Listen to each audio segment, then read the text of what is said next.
तो क्या तुम डीमन स्लेयर इन्फिनिटी कैसल देखने की तैयारी कर चुके हो? और क्या तुम इसे ओटीटी पर देखने वाले हो? लेकिन एक सवाल, क्या तुम्हें इन्फिनिटी कैसल आर्क से पहले की पूरी कहानी अभी भी याद है? अगर नहीं, तो ये वीडियो सिर्फ तुम्हारे लिए है, क्योंकि अगर पिछली कहानी तुम्हें ठीक से याद नहीं होगी, तो इन्फिनिटी कासल का मजा भी आधा रह जाएगा। इसलिए इस वीडियो में मैं तुम्हें इन्फिनिटी कासल आर्क से पहले की पूरी कहानी का एक फास्ट रिकैप दूंगा, वो भी सिर्फ कुछ ही मिनटों में, ताकि पूरी स्टोरी तुम्हें फिर से याद आ जाए। और जब तुम ओटीटी पर इन्फिनिटी कैसल देखोगे, तब हर फाइट, हर इमोशन और हर ट्विस्ट तुम्हें पहले की कहानी से आसानी से कनेक्ट होगा। इससे तुम्हारा एक्सपीरियंस और भी ज्यादा मजेदार हो जाएगा। अगर तुम भी इस मूवी का बेसब्री से ओटीटी रिलीज का इंतजार कर रहे हो, तो मैं बिल्कुल नहीं चाहता कि तुम्हारा मजा किसी भी वजह से खराब हो। तो वीडियो के आखिर तक जरूर बने रहना, और अगर चैनल पर नए हो तो सब्सक्राइब और वीडियो को लाइक करना बिल्कुल मत भूलना। तो चलिए, बिना किसी देरी के शुरू करते हैं। डीमन स्लेयर की कहानी शुरू होती है हमारे मेन कैरेक्टर तंजीरो कमाडो से। तंजीरो एक साधारण लेकिन बहुत ही दयालु और मेहनती लड़का होता है। अपने पिता की मौत के बाद पूरे परिवार की जिम्मेदारी उसी के कंधों पर आ जाती है। वो अपनी माँ, भाइयों और बहनों का पूरा ख्याल रखता है और पहाड़ों में रहकर कोयला बेचकर घर चलाता है। लेकिन एक दिन जब वो कोयला बेचकर वापस अपने घर लौटता है, तभी उसे हवा में खून की तेज गंध महसूस होती है। वो घबराकर अपने घर की तरफ दौड़ता है, लेकिन वहां जो नजारा उसका इंतजार कर रहा होता है, वो उसकी पूरी जिंदगी बदल देता है। उसका पूरा परिवार डीमंस के हाथों मारा जा चुका होता है। सिर्फ उसकी छोटी बहन नेजुको जिंदा बचती है, लेकिन वो भी अब एक डीमन बन चुकी होती है। यहीं से टंजीरो एक फैसला करता है, वो डीमन स्लेयर बनेगा, अपनी बहन को फिर से इंसान बनाएगा, और जिसने उसके परिवार को मारा है, उस डीमन किंग मूजन किबुत्सुजी से बदला लेकर रहेगा। नेजुको को बचाते हुए तंजीरो की मुलाकात होती है गियो तोमियोका से। गियो तंजीरो की हिम्मत देखकर उसे साकोंजी उरोकोदाकी के पास भेजता है। यहीं से तंजीरो की असली ट्रेनिंग शुरू होती है। वो वाटर ब्रीदिंग स्टाइल सीखता है, अपनी बॉडी और माइंड दोनों को पहले से कहीं ज्यादा मजबूत बनाता है। ट्रेनिंग पूरी होने के बाद तंजीरो फाइनल सिलेक्शन पास करता है और एक ऑफिशियल डीमन स्लेयर बन जाता है। इसके बाद उसकी मुलाकात होती है जिनित्सु अगत्सुमा और इनोस्के हशिबिरा से। धीरे धीरे ये तीनों एक टीम बन जाते हैं, और यहीं से शुरू होती है उनकी खतरनाक जर्नी। सीजन 1 का क्लाइमैक्स हमें माउंट नाटागुमो आर्क में देखने को मिलता है। यहीं पहली बार तंजीरो अपनी अब तक की सबसे बड़ी ताकत दिखाता है। नेजुको के लिए उसका प्यार, उसकी फाइटिंग स्किल्स और कभी हार न मानने वाला उसका जज्बा, सब कुछ इस आर्क में खुलकर सामने आता है। तंजीरो, जेनित्सु और इनोसुके मिलकर कई खतरनाक डेमन्स का सामना करते हैं। यहीं से साबित हो जाता है कि ये तीनों आगे चलकर डेमन स्लेयर कॉर्प्स की सबसे मजबूत टीमों में से एक बनने वाले हैं। इसके बाद कहानी पहुंचती है मुगन ट्रेन आर्क में। तंजीरो और उसकी टीम को फ्लेम हाशिरा क्योजुरो रेंगोकू के साथ एक मिशन पर भेजा जाता है। उनका सामना पहले लोअर मून वन एनमू से होता है, जो लोगों को गहरी नींद में फंसाकर उनकी जिंदगी खत्म कर देता है। लेकिन टीम वर्क और रेंगोकू की ताकत की बदौलत एनमू को आखिरकार हरा दिया जाता है। लेकिन असली खतरा अभी बाकी था। उनके सामने आता है अपर मून 3 अकाजा। यहीं शुरू होती है डीमन स्लेयर की सबसे यादगार लड़ाइयों में से एक। रेंगोकू अकेले अकाजा का डटकर सामना करता है। तंजीरो और बाकी सभी उसकी पूरी मदद करते हैं, लेकिन अपर मून की ताकत उनके लिए बहुत ज्यादा साबित होती है। रेंगोकू अपनी आखिरी सांस तक लड़ता है और एक सच्चे हीरो की तरह अपनी जान कुर्बान कर देता है। उसकी मौत सिर्फ तंजीरो को ही नहीं, बल्कि हर फैन को इमोशनल कर देती है। लेकिन उसकी यही कुर्बानी तंजीरो को पहले से भी ज्यादा मजबूत बनने की प्रेरणा देती है। इसके बाद शुरू होता है entertainment district arc. Tanjiro, Zamak, Zenitsu और इनोसुके तीनों साउंड हाशिरा तेनगेन उजुई के साथ एक नए मिशन पर निकलते हैं। उनका टारगेट होता है एंटरटेनमेंट डिस्ट्रिक्ट, जहां लगातार लोग गायब हो रहे होते हैं। तेनगेन को शक होता है कि वहां कोई अपर मून डीमन छिपा हुआ है। इसी वजह से उसने पहले ही अपनी तीनों पत्नियों को वहां भेज रखा होता है, ताकि वो जानकारी इकट्ठा कर सकें। जांच के दौरान टीम का सामना होता है अपर मून 6 डाकी और ग्युतरो से। इन दोनों के बीच होने वाली लड़ाई डीमन स्लेयर की सबसे शानदार फाइट्स में से एक बन जाती है। हर तरफ जबरदस्त एक्शन, बेहतरीन एनिमेशन और लगातार बढ़ता हुआ सस्पेंस देखने को मिलता है। आखिरकार तंजीरो, तेनगेन, जेनित्सु और इनोसुके अपनी पूरी ताकत लगाकर डकी और ग्यूत्रो दोनों को खत्म कर देते हैं। लेकिन उनकी मौत से पहले हमें उनका दर्द भरा पास्ट भी देखने को मिलता है। जो इस फाइट को और भी इमोशनल बना देता है। इसके बाद कहानी पहुंचती है सोर्डस्मिथ विलेज आर्क में। एंटरटेनमेंट डिस्ट्रिक्ट की भयानक लड़ाई के बाद तंजीरो की तलवार टूट चुकी होती है।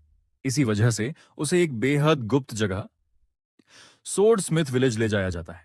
यही वो गांव है जहां सभी डीमन स्लेयर्स की निचिरिन सोर्ड्स बनाई और रिपेयर की जाती हैं। यह जगह इतनी सीक्रेट होती है कि इसकी लोकेशन बहुत कम लोगों को पता होती है। यहीं तंजीरोस की मुलाकात होती है मिस्ट हाशिरा मुइचिरो तोकितो और लव हाशिरा मित्सुरी कानरोजी से। इसी दौरान उसकी नई स्वॉर्ड भी तैयार की जा रही होती है, लेकिन शांति ज्यादा देर तक नहीं रहती। अपर मून 4 हंटिंगू और अपर मून 5 ग्योको किसी तरह सोर्डस्मिथ विलेज का पता लगा लेते हैं और सीधे वहां हमला कर देते हैं। उनका मकसद साफ होता है, सभी सोर्डस्मिथ्स को मार देना और जितने भी घायल डीमन स्लेयर्स वहां मौजूद हैं उन सभी का सफाया कर देना। हंटिंगू कोई साधारण डीमन नहीं होता। उसकी सबसे खतरनाक ताकत होती है उसके कई इमोशनल क्लोन्स। हर क्लोन डर, गुस्सा, नफरत और दूसरी भावनाओं का रूप होता है और हर एक की अपनी अलग पावर होती है। तंजीरो और उसके साथियों को पहली बार इतने अलग तरह के दुश्मन का सामना करना पड़ता है। दूसरी तरफ ग्योको अपनी भयानक पावर से पूरे विलेज में तबाही मचा देता है, लेकिन मुइचिरो अपनी असली ताकत दिखाते हुए उसका सामना करता है। यहीं मुइचिरो अपना डीमन स्लेयर मार्ग भी जागृत करता है और अपर मून 5 को हमेशा के लिए खत्म कर देता है। इधर तंजीरो, नेजुको, जेन्या और मित्सुरी मिलकर हंटेंगू से लड़ते हैं। लंबी और बेहद मुश्किल लड़ाई के बाद आखिरकार हंटेंगू भी हार जाता है, लेकिन इस फाइट का सबसे बड़ा सरप्राइज नेजुको होती है।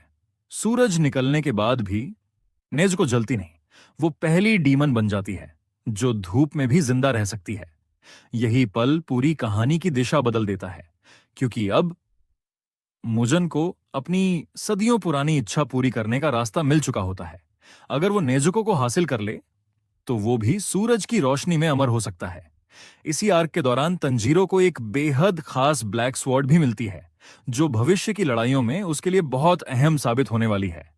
अब मुजान का अगला निशाना सिर्फ एक होता है, नेजुको, और यही हमें सीधे लेकर जाता है अगले आर्क की तरफ, हशिरा ट्रेनिंग आर्क। अब शुरू होता है हशिरा ट्रेनिंग आर्क, जो इन्फिनिटी कास्टल आर्क से ठीक पहले का सबसे अहम आर्क है।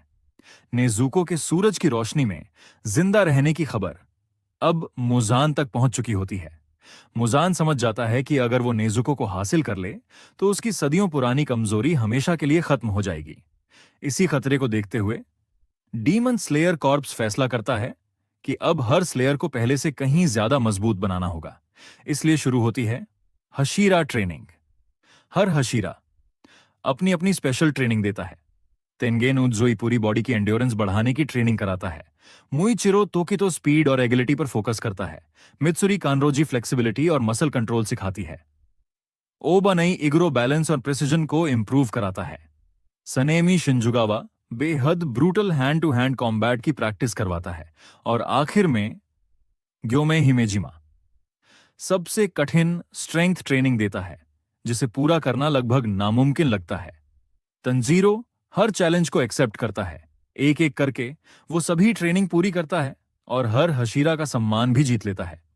इसी दौरान हमें कई हशीरा की इमोशनल बैक स्टोरीज भी देखने को मिलती हैं, खासतौर पर ग्योमेई हिमेजिमा की। बचपन में उसने बिना किसी ब्रीदिंग टेक्निक के अपने नंगे हाथों से कई डेमन्स का सामना किया था, लेकिन लोगों ने सच्चाई जानने के बजाय उसी को किलर समझ लिया। यही दर्द उसे दुनिया का सबसे मजबूत हाशिरा बनने की ताकत देता है।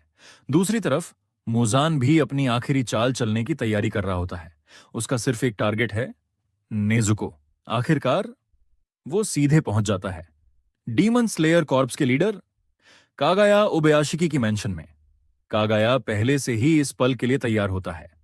वो अपनी जान की परवाह किए बिना मुजान को रोकने की कोशिश करता है। एक जबरदस्त एक्सप्लोजन होता है, जिससे मुजान बुरी तरह घायल तो होता है, लेकिन वो अपनी रिजेनरेशन पावर की वजह से बच निकलता है। उसी समय सभी हशीरा और डीमन स्लेयर्स मुजान पर हमला कर देते हैं, लेकिन अचानक पूरा माहौल बदल जाता है। इन्फिनिटी कासल की रहस्यमयी ताकत सक्रिय हो जाती है। एक एक करके सभी डीमन स्लेयर्स, हशीरास और तंजीरो की टीम उस रहस्यमयी किले के अंदर खींच लिए जाते हैं। यहीं हशीरा ट्रेनिंग आर्क खत्म होता है और यहीं से शुरू होती है इन्फिनिटी कैसल आर्क, यानी डीमंस और डीमन स्लेयर्स के बीच आखिरी और सबसे भयानक युद्ध। और अब यहीं से शुरू होता है इन्फिनिटी कासल आर्क, पूरी डीमन स्लेयर स्टोरी का सबसे बड़ा, सबसे खतरनाक और सबसे इमोशनल आर्क। इस बार दांव पर सिर्फ किसी एक इंसान की जान नहीं, बल्कि पूरी इंसानियत का भविष्य लगा हुआ है। इन्फिनिटी कासल के अंदर हर डीमन स्लेयर अलग अलग जगह बिखर जाता है और फिर शुरू होती हैं एक से बढ़कर एक जानलेवा लड़ाइयां। सबसे पहले तंजीरो कमाडो और ग्यू तोमियाका का सामना होता है अपर मून 3 अकाजा से। यह सिर्फ ताकत की लड़ाई नहीं होती, बल्कि अकाजा के अतीत और उसके असली दर्द का भी खुलासा करती है। दूसरी तरफ शिनोबू कोचो अकेले भिड़ती हैं अपर मून टू डोमा से, लेकिन डोमा की ताकत उम्मीद से कहीं ज्यादा होती है। इसके बाद कानाओ त्सुयुरी और इनोसुके हाशिबिरा भी इस लड़ाई में शामिल होते हैं और मिलकर डोमा का सामना करते हैं। वहीं जेनित्सु अगात्सुमा का सामना होता है उसके पुराने साथी काइगाकू से, जो अब एक डीमन बन चुका होता है। यहीं जेनित्सु पहली बार अपनी खुद की बनाई हुई नई ब्रीदिंग फॉर्म का इस्तेमाल करता है। इसके अलावा बाकी सभी हशीरा भी अपर मून्स के खिलाफ अपनी अपनी सबसे कठिन लड़ाइयां लड़ते हैं। हर फाइट, हर सैक्रिफाइस और हर जीत आखिरकार सिर्फ एक मंजिल की तरफ ले जाती है, मुजान किबुत्सुजी। यहीं तय होगा क्या डीमन स्लेयर कॉर्प्स सदियों पुराने इस आतंक का हमेशा के लिए अंत कर पाएगा, या फिर मुजान अपनी अमृता का सपना पूरा कर लेगा। यही सवाल इन्फिनिटी कासल आर्क को डीमन स्लेयर की सबसे बड़ी और सबसे यादगार कहानी बनाता है। तो दोस्तों, यही थी डीमन स्लेयर की अब तक की पूरी कहानी।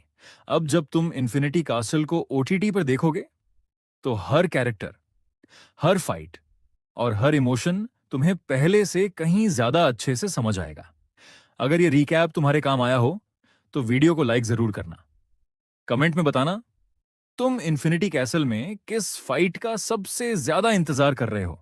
और अगर अभी तक चैनल को सब्सक्राइब नहीं किया है, तो सब्सक्राइब करके बेल आइकन भी जरूर दबा देना। और हां, अगर मेरी ये वीडियो अपलोड होते होते demon slayer infinity castle OTT पर रिलीज हो चुकी हो, तो उम्मीद है तुमने इसे देखकर खूब एंजॉय किया होगा। मिलते हैं अगली वीडियो में।